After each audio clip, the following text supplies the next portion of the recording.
자, 이번에는 히말라야 3회 수리문항 같이 풀어볼 거고요. 요 2-2번 문제는 통계적으로 어떤 형태로 데이터를 분석을 해야 되는가라는 걸 너무 기계적으로 접근하면 혼란스러울 수 있고요. 문장을 자세히 읽고 아, 이 경우는 이렇게 하는 거고 저거는 저렇게 하는 거구나 라는 걸 잘 판단해야지 잘 풀 수 있는 문제입니다. 자, 우선 야구를 가지고 만들어 봤는데요. 여러분들은 박찬호 선수를 말 많은 형 이렇게 알고 있겠지만은 저는 어린 시절에 정말 아침에 새벽에 야구 그거 보겠다고 막 그때는 막 다양한 채널 없어가지고 막 지하철역에 가서 막 야구 보고 막 그랬던 기억이 있거든요. 박찬호 선수가 엄청 잘했었어요. 말도 안 되게 잘했었는데 나중에는 이제 나이가 좀 들고 부상을 겪고 그러다 보니 성적이 좀 떨어졌죠. 그리고 인터넷 검색해 보면은 텍사스 레인저스의 역대 최악의 먹튀 이런 얘기도 들을 만큼 잘 못했었어요. 그러다가 이제 하나 이글스로 2012년에 왔어요. 고향이 공주거든요. 왔는데 이 전문가들 의견이 다양했죠. 이제는 그냥 옛날에 전성기의 박찬호가 아니다. 한국 야구에 와도 잘 못할 것이다. 근데 또 어떤 사람들은 뭔 소리 하느냐. 그것도 메이저리그다. 되게 잘할 것이다. 의견이 되게 많았었어요. 실제 그 당시의 기억을 가지고 만든 문제거든요. 그래서 의견이 되게 다양했는데 이걸 가지고 이제 조사를 한번 해보기로 한 거죠. A 방송국과 B 방송국으로 나뉘어져 있어요. 거기 문장에 보면 A 방송국, B 방송국 요게 조금 빠져 있는데 데이터 보면은 누가 A 방송국이고 B 방송국인지 알겠죠? A 방송국에서는 어떤 짓을 했냐면 전문가 10명에게 그냥 물어본 거예요. 박찬호 선수가 올해 평균 방어율이 몇 점쯤 될 것인가? 승수 이런 거 중요하지 않죠. 야구에서는 방어율이 그 선수, 투수의 능력을 얘기하는 가장 좋은 데이터거든요. 대체로 한 3점 정도 찍으면은 잘하는 거고요. 3점보다 높으면은 애매한데 4점 넘어가면은 잘 못한 거고 보통 그렇게 인식을 해요. 그래서 A 방송국의 데이터를 보면은 1, 2, 3, 4, 5점인데 점수가 높을수록 안 좋은 거예요. 이 여학생들한테 참 미안한 문제인데 방어율은 희한하게 점수가 높으면 별로 안 좋은 거예요. 그래서 4점 이상이면은 이제 복귀했을 때 그냥 올해 야구는 실패한 거야 라고 판단하기로 결정을 했는데 기준을 잡았는데 A 방송국에서는 단순히 그냥 이거를 뭐로 사용하겠다라고 나와 있냐면요. 밑에서 5번째 줄 보세요. 방송국에서는 했는데 여기 A라고 붙여주세요. A 방송국에서는 이 결과를 점수를 확률 변수 X라고 두고 이산확률 분포로서 활용할 계획이다. 이산확률 분포로 활용한다는 얘기는 별다른 액션을 취할 필요 없고요. 그냥 4점 이상의 확률을 표를 보고 그냥 얘기를 하면 되는 거예요. 그러면 인원이 2명이면 4점이라고 대답한 확률은 10분의 2가 되겠죠. 그 다음에 5점에 인원이 1명 찍혀 있으면 10명 중에 1명이니까 확률로 얘기하면 10분의 1이 되겠죠. 그리고는 굳이 표현을 쓴다면 A 방송국인 경우에 P, X가 4 이상의 확률 이렇게 써주면 되는 거고요. 4일 때랑 5일 때 확률의 합이니까 0.3이 되겠죠.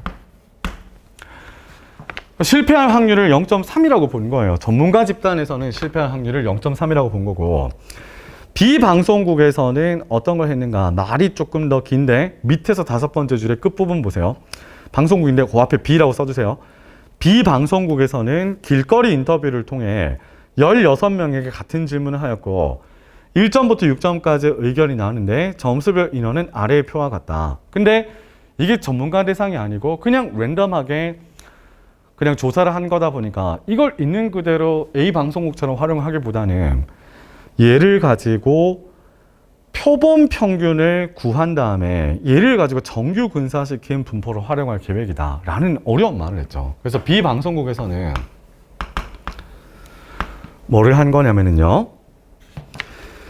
방어율이 4점을 넘기게 될 확률을 X바라는 개념을 도입해가지고 신뢰도 추정을 한 거예요. 말하자면 신뢰도로서 추정을 한 건데 X바는 이거하고 전혀 다른 방식이죠.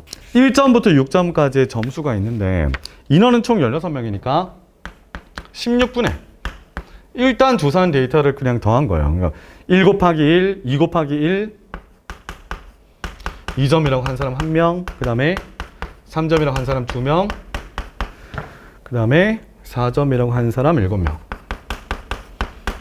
5점이라고 한 사람 3명. 그냥 이걸 한 거예요. 이 데이터를 표본으로 하여 정규 분사시킨 분포로서 활용할 계획이다. 그러면 표본 집단을 통해서 구한 평균값을 활용한다는 얘기잖아요. 그래서 이걸 계산을 해보면 정확하게 4가 나와요.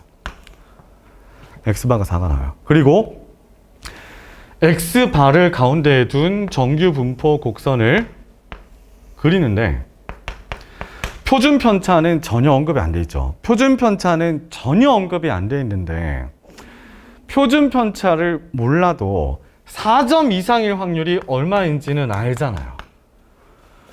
정규 분포 곡선에서 딱 가운데의 점보다 더 클 확률을 이렇게 질문하면은 이건 전체 확률의 합이 1이기 때문에 양쪽 대칭적이므로 요 확률이 0.5거든요. 그러니까 A 방송국에서는 전문가 대상으로 데이터를 조사를 했고 그냥 단순히 이상확률 분포로서만 접근했으니까 0.3이라는 확률이 나온 거고요.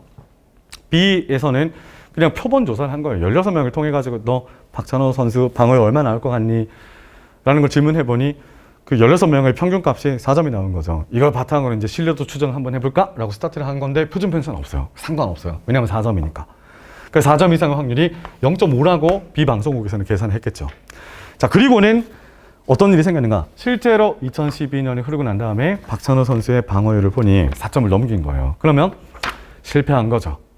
자, 그럼 이제 이 데이터를 분석을 하자면 전문가 집단에서는 실패할 확률이 0.3, 30% 정도라고 예측을 한 거고요. 일반인을 대상으로 한 조사에서는 실패할 확률이 50%다 라고 데이터가 나온 거죠. 그러면 전문가 집단보다 일반인들이 훨씬 더 정확하게 예측을 했다라는 얘기가 되는 거고요. 제 자료 1을 평가하시라고 했는데 자료 1에서는 집단 이성의 중요도, 집단에서의 중요도라기보다는 집단 이성의 능력을 강조한 게 그 자료 1에서 얘기하고 있는 데이터인데, 자료 1에서 얘기하고 있는 바인데, 이 데이터에서도 자료 1의 내용을 뒷받침하는 근거가 나온 거죠. 뭐 그렇게 서술을 간단히 해주면 되는 겁니다. 그래서 아마도 그 문제를 풀어봤으면은 비방송국에서 도대체 뭘 하라는 말이지? 표준 편차도 없는데 뭘 하라는 말이지? 라는 생각을 했을 수 있는데 뭐 표준 편차 없이도 값을 구할 수 있도록 설계가 돼 있었기 때문에 우선은 할 수 있는 짓을 한 학생들은 맞출 수 있었던 문제인 거고요.